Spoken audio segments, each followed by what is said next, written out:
గెలిచాం బిగులు. చాలా అంటే చాలా ఆనందంగా ఉంది. నిన్న జరిగిన ఫైనల్‌లో ఇండియా అయితే న్యూజిలాండ్‌తో అయితే గెలవడం అయితే జరిగింది. సో, 250 స్కోర్‌ని చేజ్ చేయడం అన్నది సెకండ్ ఇన్నింగ్స్‌లో చాలా అంటే చాలా కష్టం ఆ పిచ్‌లో అయితే. సో, ఈజీగా మనోళ్ళు కంపోజ్‌గా అయితే సెకండ్ ఇన్నింగ్స్ ఆడడం అయితే జరిగింది. గెలవడం అయితే జరిగింది. So, back to back ICC event ఫైనల్స్‌కి అయితే మనం రావడం అయితే జరిగింది. అందులో 2 అయితే మనం ఫైనల్‌కి రీచ్ అయ్యి ఫైనల్ కూడా గెలిచాము. చాలా అంటే చాలా ఆనందంగా ఉంది. First of all team India మొత్తానికి కంగ్రాచ్యులేషన్స్ నా తరపు నుంచి. So, as a Rohit Sharma captaincy గురించి కూడా నేను ఇవాళ వీడియోలో అయితే చాలా అంటే చాలా ఎక్స్‌ప్లెయిన్ చేస్తాను. మన వీడియోని ఫస్ట్ టైమ్ చూస్తున్నట్టయితే లైక్, షేర్, సబ్స్క్రైబ్ అయితే చేయండి. As a Rohit Sharma fans ఎవరైతే ఉన్నారో మన వీడియో చూస్తున్న వాళ్ళు మీ ఫ్రెండ్స్‌కి కూడా షేర్ చేయండి ఎవరైతే రోహిత్ శర్మ ఫ్యాన్స్ ఉన్నారో. చాలా ఇంట్రెస్టింగ్ పాయింట్స్ నేను రోహిత్ శర్మ గురించి కూడా నేనైతే రాసుకున్నాను చెప్పడానికి మీకోసం. సో, ఇక వీడియోని లేట్ చేయకుండా అయితే స్కిప్ చేయకుండా అయితే చూడండి. మంచి ఇంట్రెస్టింగ్ పాయింట్స్ అయితే చెప్తాను. స్కిప్ చేయకుండా వీడియోని అయితే స్టార్ట్ చేద్దాం. పదండి.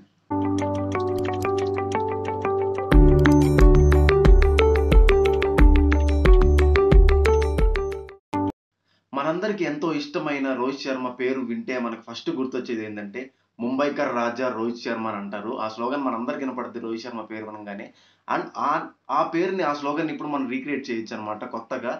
ముంబైకర్ రాజా అనకుండా మనం ఇప్పుడు ఇండియాకర్ రాజా రోహిత్ శర్మ అని అనొచ్చు. ఎందుకు చెప్తున్నానంటే first of all Rohit Sharma గురించి మాట్లాడదాం. తర్వాత నిన్న జరిగిన ఫైనల్ మ్యాచ్ గురించి మాట్లాడతాం. నేను కొన్ని పాయింట్స్ రాసుకున్నాను. 23 కెప్టెన్స్ వరల్డ్ కప్ ఫైనల్‌కి అయితే వెళ్ళడం అయితే జరిగింది.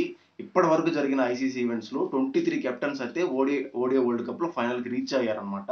అండ్ అలాగే 16 కెప్టెన్స్ వచ్చి టీ20 వరల్డ్ కప్ ఫైనల్‌కి రీచ్ అయ్యారన్నమాట. అండ్ అలాగే 13 కెప్టెన్స్ వచ్చి ఛాంపియన్స్ ట్రోఫీ ఫైనల్‌కి అయితే రీచ్ అవ్వడం అయితే జరిగింది. మొత్తం ఆల్ ఓవర్ అన్ని టీమ్స్‌ని కలిపి. సో, 4 కెప్టెన్స్ వచ్చి డబ్ల్యూటీసీ ఫైనల్ అంటే వరల్డ్ టెస్ట్ ఛాంపియన్‌షిప్ ఫైనల్‌కి అయితే రీచ్ అవ్వడం అయితే జరిగింది.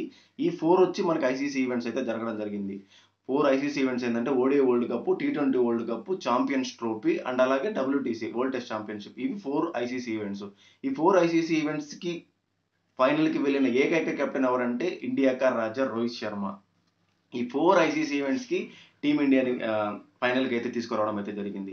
2022లో ఫిబ్రవరిలో కెప్టెన్సీ టేక్ ఓవర్ అయితే తీసుకున్నాడు రోహిత్ శర్మ ఇంగ్లాండ్ సిరీస్‌తో. అప్పుడు రోహిత్ శర్మ అప్పటి నుంచి రోహిత్ శర్మ విన్నింగ్ పర్సెంటేజ్ అయితే చాలా అంటే చాలా బాగుంది. ప్రెజెంట్ నిన్న జరిగిన మ్యాచ్‌తో రోహిత్ శర్మ విన్నింగ్ పర్సెంటేజ్ వచ్చి 93%. రికీ పాయింటింగ్ పర్సెంటేజ్‌ని ఓవర్‌కమ్ చేసి ఇప్పుడు టాప్ 1లో ఉన్నాడన్నమాట రోహిత్ శర్మ విన్నింగ్ పర్సెంటేజ్‌లో. ఈ ఐసీసీ ఈవెంట్స్‌లో 27 మ్యాచ్‌లు ఆర్ సంథింగ్ 27, 28 మ్యాచ్‌లు జరిగితే ఒకటే ఒకటి ఓడిపోయారు. అది కూడా ఆస్ట్రేలియాతో ఆ రోజు మనకి ఓడిఐ వరల్డ్ కప్‌లో ఫైనల్. అంతేగాని ఐసీసీ ఈవెంట్స్‌లో అతనికున్న విన్నింగ్ పర్సెంటేజ్ ఏ కెప్టెన్‌కి లేదు. సో, చాలా గర్వపడాలి మనం రోహిత్ శర్మ ఫ్యాన్ గురించి. నేనైతే చాలా చాలా గర్వపడుతున్నా యాస్ ఎ రోహిత్ శర్మ ఫ్యాన్‌గా. ఇంకా చాలా ఉన్నది. చాలామంది విమర్శించారనమాట. టీ20 వరల్డ్ కప్ స్క్వాడ్‌ని రిలీజ్ చేసినప్పుడు అండ్ అలాగే ఛాంపియన్స్ ట్రోఫీ స్క్వాడ్‌ని రిలీజ్ చేసినప్పుడు ఎందుకు మోర్ స్పిన్నర్స్‌ని మీరు టీమ్‌లో పెట్టుకున్నారు అని చెప్పి రోహిత్ శర్మని కెప్టెన్సీని ఎందుకు ఎక్కువ స్పిన్నర్స్‌ని తీసుకుంటున్నారని చెప్పి చాలా విమర్శలైతే వచ్చాయి. ఆ విమర్శలన్నిటికి ఆన్సర్స్ అయితే టీ20 వరల్డ్ కప్ ఫైనల్‌లో చెప్పేసినాడు. అండ్ అలాగే ఛాంపియన్స్ ట్రోఫీలో కూడా చెప్పాడు. దీనికి ముందు దుబాయ్ పిచ్‌లో టీ20 సమ్ లీగ్స్ అయితే జరిగాయన్నమాట. ఐఎల్‌పీ లీగ్ సంథింగ్ ఏవో జరిగాయి. అందులో ఫేస్‌కి చాలా వికెట్స్ పడ్డాయని చెప్పి విమర్శలొచ్చాయి. ఎందుకు టీమిండియా 6 స్పిన్నర్‌లతో వెళ్తుందని చెప్పి అయితే విమర్శలైతే వచ్చాయి. ఆ విమర్శలన్నిటికి మీకు ఆన్సర్ అయితే దొరికిందనుకుంటా. స్పిన్నే కీలకమైంది ఈ దుబాయ్ పిచ్‌లో. సో, రోహిత్ శర్మ గురించి మనం చెప్పాల్సిన అవసరం లేదు. యాస్ ఎ కెప్టెన్‌గా, యాస్ ఎ ప్లేయర్‌గా చాలా అంటే చాలా సెల్ఫ్‌లెస్ ప్లేయర్ అన్నమాట. ఆ సెల్ఫ్‌లెస్ ప్లేయరు లీగ్ మ్యాచ్‌ల్లో చూసాం మనము. సెల్ఫ్‌లెస్‌గా ఆడేసి వెళ్ళిపోయాడు. బట్ ఫైనల్‌లో తను ఇన్‌చార్జ్ తీసుకున్నాడు. ఓపెనింగ్ నేనుండాలి. ఓపెనింగ్ పార్ట్నర్‌షిప్ మా ఇద్దరిది ఉండాలి. నేనుండాలి అని చెప్పి ఆడాడు. నిరూపించాడు. నిన్న ఆ సిక్స్‌లు చూసారా? ఆ షాట్ లెగసీ చూసారా? యాస్ ఎ కో ఓపెనర్‌గా శుభ్మన్ గిల్ మనకి నాన్ స్ట్రైకర్‌లో ఉన్నాడు. బట్ ఇద్దరికీ సేమ్ బౌలర్సే వస్తారు. సింగిల్ తీసినప్పుడు శుభ్మన్ గిల్ కూడా సేమ్ బౌలర్‌నే ఫేస్ చేస్తాడు. బట్ ఇక్కడ రోహిత్ శర్మ ఈజీగా 4లు, 6లు ఎందుకు కొట్టగలుగుతున్నాడు? అతనికి పిచ్ ఏదైనా సరే సెల్ఫ్‌లెస్‌గా నేనున్నంత వరకు స్కోర్‌ని చాలా ముందుకు తీసుకొనిపోవాలన్న కోరిక అతనికి ఉంటది కాబట్టి సో, అలా సెల్ఫ్‌లెస్‌గా ఆడాడు. చాలా అంటే చాలా బాగా ఆడాడు. ఇక్కడ వైస్ వర్సా రిపీట్ అయిందని మీరు గమనించారో లేదో కోహ్లీ 76 కొట్టాడు టీ20 వరల్డ్ కప్ ఫైనల్‌లో. ఇక్కడ రోహిత్ శర్మ ఫైనల్‌లో ఛాంపియన్స్ ట్రోఫీలో 76 కొట్టాడు. సో, వీళ్ళిద్దరు రోకో బాండింగ్ అనేది ఎంత బాగుందో మీరే చూడండి. ఎంత కోయిన్సిడెన్సో మీరే చూడండి. అక్కడ టీ20 వరల్డ్ కప్‌లో లీగ్ మ్యాచ్‌ల్లో మొత్తం రోహిత్ శర్మ బాగా ఆడాడు. ఫైనల్‌లో ఫెయిల్ అయ్యాడు. ఇక్కడ లీగ్ మ్యాచ్‌లో విరాట్ కోహ్లీ బాగా ఆడాడు. ఫైనల్‌లో ఫెయిల్ అయ్యాడు. ఫైనల్‌లో రోహిత్ శర్మ ఇక్కడ బాగా ఆడాడు.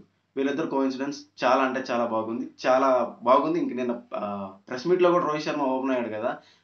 ఇప్పట్లో అయితే నేను రిటైర్మెంట్ ఇచ్చే ఆలోచన అయితే లేదు. గోయింగ్ ఫార్వర్డ్ నేను ఇంకా ఆడుతాను అన్నాడు. బట్ కెప్టెన్సీ విషయం మనకు తెలిసిందే. 2027 వరల్డ్ కప్ మాత్రం ఆడితే రోహిత్ శర్మనే కెప్టెన్సీ ఉంటాడు.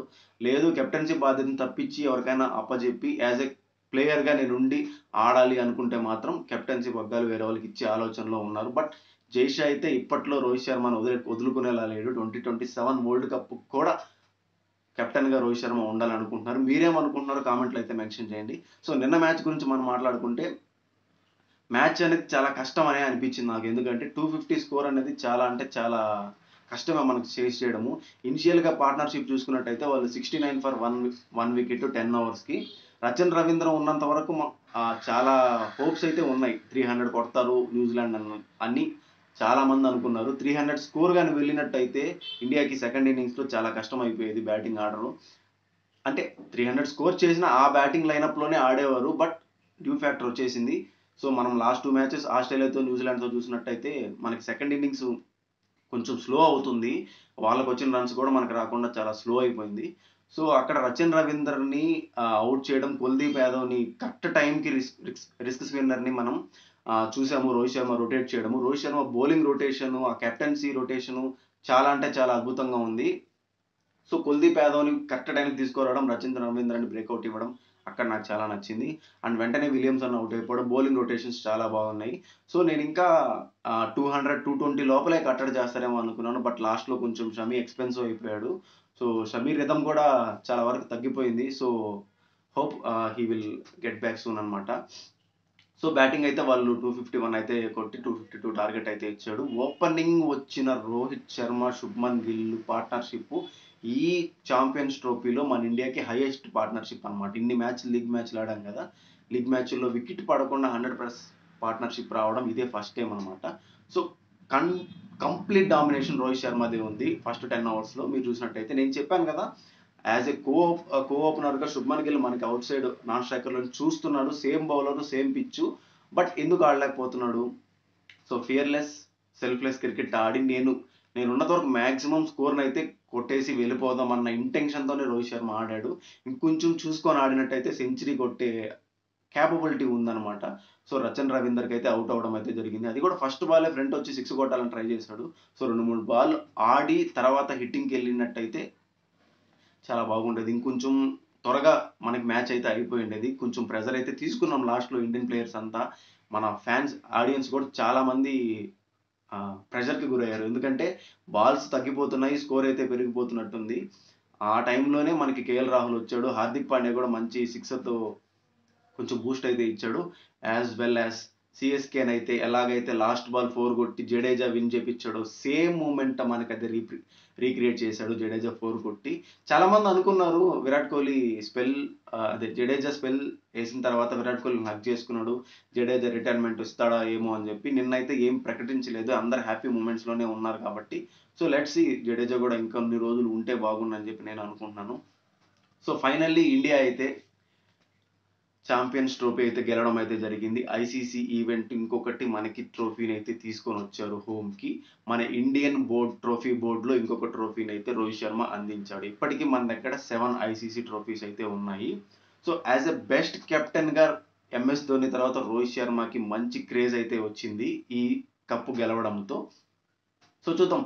ఆ కప్పుని తీసుకొని మళ్ళీ వాంఖడే స్టేడియంకి వస్తారు. మంచి సెలబ్రేషన్స్ అయితే ఉంటాయి మన ఇండియాకి.